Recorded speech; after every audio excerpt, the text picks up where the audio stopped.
Who's one player that you think the majority think is going to be a Buffalo Bill in 2024 that you're just not so sure about? I look at this roster and it's tough for me to like look elsewhere than this one player, but just my thoughts come back to it time and time again. And I just believe for a lot of reasons, it just makes sense. And it's shocking, I think, in the sense of you look at what they did in the draft, you look at what they brought in free agency, and you consider the question marks that are there at that position. And yet this individual finds themselves behind, we'll say, at least 4 players at that position. The Damar Hamlin as a Bill situation is probably coming to an end by the end of training camp by cut down. Um, it is what it is, and look, this is a business. You got to do what's best for the team.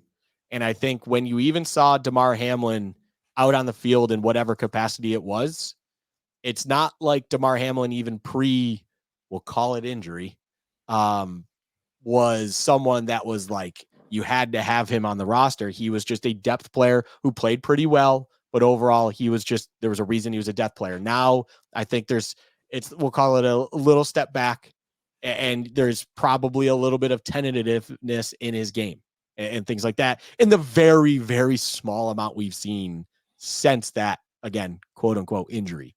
So I just believe you drafted Cole Bishop. You signed Mike Edwards.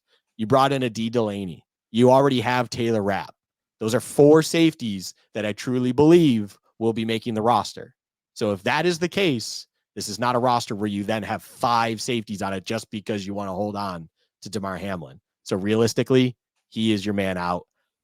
Everything is nothing personal, of course. It's just the nature of the business, and that is just what it's going to be.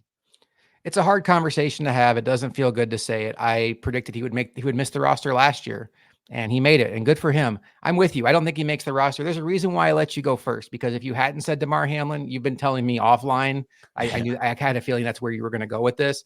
I was going to say Damar Hamlin. I'm aligned with you. I think he has an uphill battle to make this team, and I think it's very realistic. It is tricky when you look at this roster because there's not like one established player on this team where you're like, yeah, I could see them cutting him. Because even in a world where you were like, oh, Dawson Knox, no, they just redid his deal. Like he's just fine.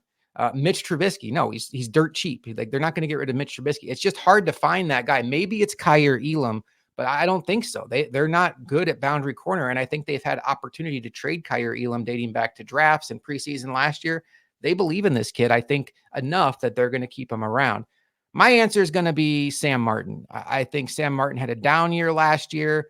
I do think that the Bills think very highly of their backup punter in Jack Browning. I almost said Jake. I had to talk slower because I wanted to make sure I didn't say the wrong name. Jake Browning.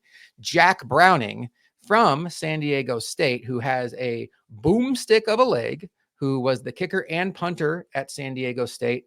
If this sounds familiar, but the one issue is, can he hold? He has been holding in OTAs for Tyler Bass. That will be his path to making the roster, is can he hold for Tyler Bass?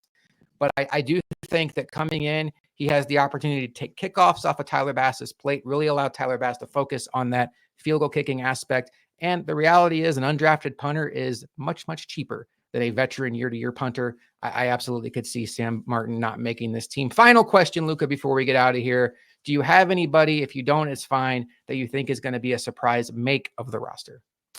I've been thinking about it ever since I saw it on the outline. There is kind of a shakeup that I wouldn't be far surprised, but let me just put it this way. Ty Johnson's still someone you can cut. You did sign him to a 1-year deal, and it is what it is. And you then have Frank Gore Jr. out there that could probably fill the same role for a slightly less cost. It's very slight. It's not a cost decision you're doing that on, but he's younger, and you maybe have something better there. You, of course, have the pedigree that is Frank Gore, who you've had in-house, and you hold the very high regard. Frank Gore Sr. also holds the Bills organization in high regard. He is quoted saying it. So, all things considered, I could see a path and a reality where you have James Cook, of course, as your primary back. You have Ray Davis, who you just drafted to bring in there to be that kind of that bowling ball of a guy. And I don't mean it like he's a fatty kind of deal, but it's just he's a, short, stout kind of individual. But then instead of Ty Johnson out there, maybe you found something in Frank Gore Jr., an undrafted free agent, that kind of tickles your fancy in the right way. And you're like, you know what, Ty, we appreciate what you provided us last year, but we're actually going to instead go with this guy. I can absolutely see that happening. I'm not saying that's going to happen, but that is something that I look at and I go, I don't even need to talk myself into it. That is a scenario I see happening if it happens. Yeah, it's a keep your eye on it. It's not a prediction. And I think there's several reasons to think that if Ray Davis comes in and hits the ground running and as good as they expect him to be, he's going to be RB2 on this team. And then you have to ask yourself, how much do you want to pay RB3 if Ty Johnson doesn't win the kick return job? Or if Frank Gore comes in and looks really, really good, and Ty Johnson is going to be 27 the second week of September. We've seen running backs at the age of 27 lose explosiveness and fall off a cliff. That world is out there for Ty Johnson.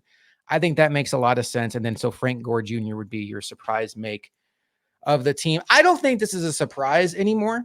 I think people are starting to get on this bandwagon, but just in case you haven't heard us say it, I think Luka might be aligned with me on this. I think Chase Claypool is going to make this team. I think he has a skill set that the Bills have been kind of chasing. We saw it with Keon Coleman in the draft.